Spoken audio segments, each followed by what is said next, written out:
ห้องการอุตสาหกรรมและการค้าเมืองได้จัดพิธีเปิดฝึกอบรมโครงการยกระดับการผลิตการปรุงแต่งผลิตภัณฑ์ปลาอยู่ที่บ้านน้ำโลเมืองท่าพระบาทแขวงบุรีคำไซระหว่างวันที่8-15 ธันวาคม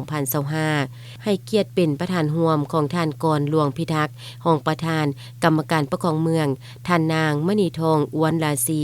ห้องหัวหน้าแผนกอุตสาหกรรมและการค้าแขวงท่านสีทาภคุณทองหัวหน้าห้องการอุตสาหกรรมการค้าเมืองท่าพระบาทมีหัวหน้าห้องการห้องการคณะอำนาจการปกครองบ้านตลอดฮอดสมณกรและภาคส่วนที่เกี่ยวข้องเข้าร่วมอย่างพร้อมเพรียง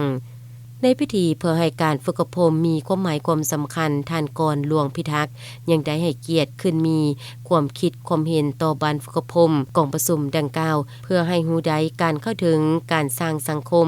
การผลิตให้หลายกว่าสังคมบริโภคฉะนั้นท่านนางมณีทองอวนราศียังได้มีคำเห็นและกล่าวเปิดพิธีอย่างเป็นทางการ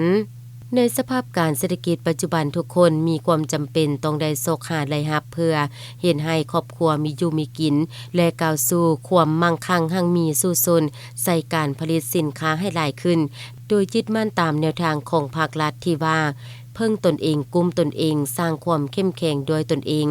และหันจากสังคมบริโภคไปสู่สังคม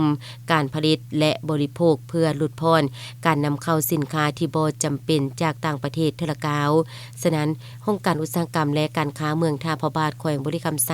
จึงได้ค้นคว้าและได้รับแรงทุนบวงส่งเสริมวิชาการจากกองทุนส่งเสริมจุลวิสาหกิจขนาดน้อยและกลางกระทรวงอุตสาหกรรมและการค้าในมูลค่า20 ล้านกว่ากีบการจัดฝึกอบรมจะได้ดำเนินไปเป็นเวลา8 วันจึงจะสำเร็จ